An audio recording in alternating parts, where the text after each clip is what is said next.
Ayag Kapitulo 1. Introduction.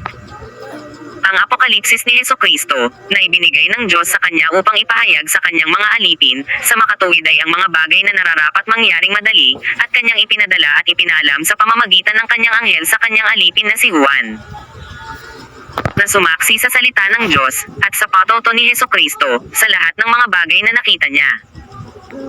Mapalad ang bumabasa, at ang nangakikinig ng mga salita ng hula, at tumutupad ng mga bagay na nangsusulat doon, sapagkat ang panahoy malapit na. Si Juan sa 7 iglesia na nasa Asia, biyaya ang sumainyo nawa, at kapayapaang mula doon sa kanya na ngayon, at nang nakaraan at darating, at mula sa 7 espiritu na nasa harapan ng kanyang luklukan. At mula kay Hesukristo na siyang saksing tapat, na panganay sa mga patay, at pangulo ng mga hari sa lupa. Doon sa umiibig sa atin, at sa nagkalag sa atin sa ating mga kasalanan sa pamamagitan ng kanyang dugo. At ginawa tayong kaharian, mga saserdote sa kanyang Diyos at Ama, sumakan niya nawa ang kaluwalhatian at ang paghahari magpakailan-kailanman. Siya nawa. Narito, siya'y pumaparitong nasa sa mga alapaap, at makikita siya ng bawat mata, at nang nangagsiulos sa kanya, at ang lahat ng mga angkan sa lupa ay magsisitaghoy dahil sa kanya. Gayon din, siya nawa. Ako ang Alpha at ang Omega, sabi ng Panginoong Diyos, ngayon at nang nakaraan at sa darating, ang makapangyarihan sa lahat.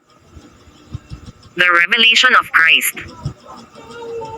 Akong si Juan, na inyong kapatid at inyong karamay sa kapigatian at sa kaharian at sa pagtitiis na kay Jesus, ay nasa sa pulo na tinatawag na Patmos, dahil sa salita ng Diyos at sa patuto ni Jesus.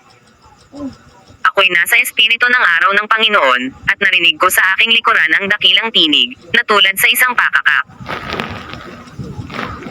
na nagsasabi, ang iyong nakikita, ay isulat mo sa isang aklat at iyong ipadala sa 7 iglesia, sa Efeso, at sa Smyrna, at sa Pergamo, at sa Tiatira, at sa Sardes, at sa Philadelphia, at sa Laodicea.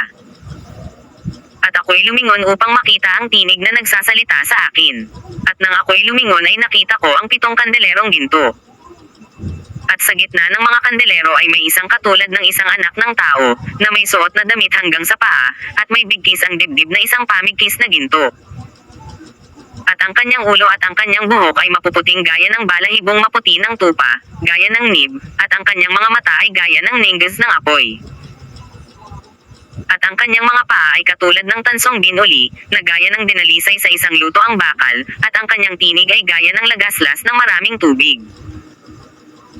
At sa kanyang kanang kamay ay may 7 bituin, at sa kanyang bibig ay lumabas ang isang matalas na tibak na may 2 talam, at ang kanyang mukha ay gaya ng araw na sumisikat ng matindi. At nang siya'y aking makita, ay nasubasob akong waring patay sa kanyang paanan. At ipinatong niya sa akin ang kanyang kanang kamay, na sinasabi, huwag kang matakot, ako'y ang una at ang huli. At ang nabubuhay, at ako'y namatay, at narito, ako'y nabubuhay magpakailanman, at nasa akin ang mga susi ng kamatayan at ng Hades. Isulat mo nga ang mga bagay na nakita mo, at ang mga bagay ngayon, at ang mga bagay na mangyayari sa darating. Ang hiwaga ng 7 bituin na iyong nakita sa aking kanang kamay, at ng 7 kandelerong ginto. Ang 7 bituin ay ang mga anghel ng 7 iglesia, at ang 7 kandelero ay ang 7 iglesia.